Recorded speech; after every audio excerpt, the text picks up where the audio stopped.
This is the farmhouse where I grew up, where my father grew up, where my grandfather grew up, where my great-grandfather grew up.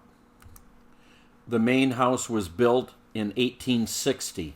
We got electricity in 1943 with the Rural Electrification Act. And now what I am doing is I'm removing the majority of the 1960 updates and reverting the era back to somewhere between 1920 and 1950. I'm going to show you each room in the order that I did them years ago. While I am no more of a carpenter or a designer than any member of my family has ever been, I'm doing it to suit me and my tastes.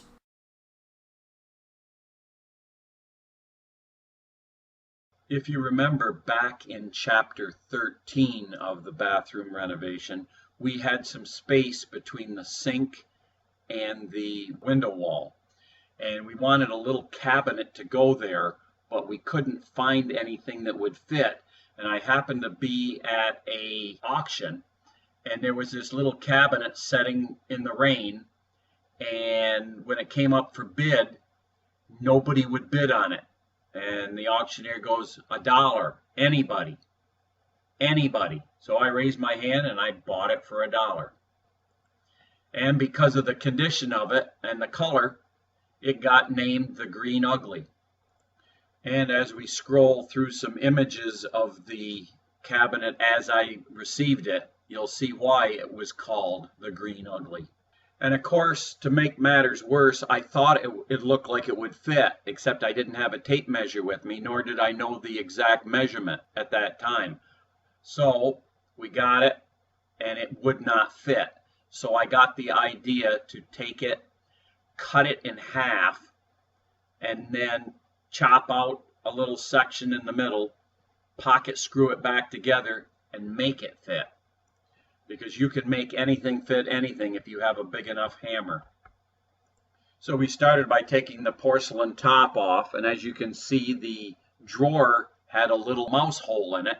So we were going to cut that out when we narrowed the cabinet up. So with it mostly disassembled, this is what we had so far. And at this point, if you notice the pocket screw holes, we have cut everything in two, narrowed it, and glued and pocket screwed it back together for the correct width to fit between the sink and the window wall. And then, since the middle shelf was missing, we took a piece of plywood and put it in the bottom of the Green Ugly and used that piece to slide into the slot where the shelf was supposed to be, because we didn't have a piece of wood that would fit into that slot that was milled. And then the door and the drawer were cut, narrowed, and screwed back together, and then reinstalled to test for fit. And here's a different angle of the upper drawer. You can see that it looks pretty good and it fits. And then the all-important test fit to make sure that it fit between the outer wall and the sink. And then we started working on the plywood of the door, because the unit sat out in the rain during that auction in their yard, and the plywood was delaminating and buckling. So we used some of the MH Ready Patch from Home Depot and porridged it on to smooth it out. Then after that, we started using some stripper and a scraper to remove most of the paint that was on it, because there was many layers, as you can see. And when you get down to the bottom layer, it showed blue. And of course our bathroom is blue, so therefore we're going to be putting it back to its original blue color.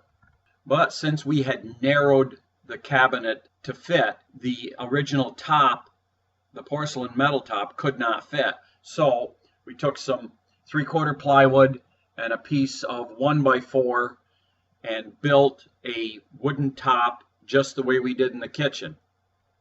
And then that was taken to our local metal shop to be skinned in stainless steel. Again, just like we did with the cupboards in the kitchen.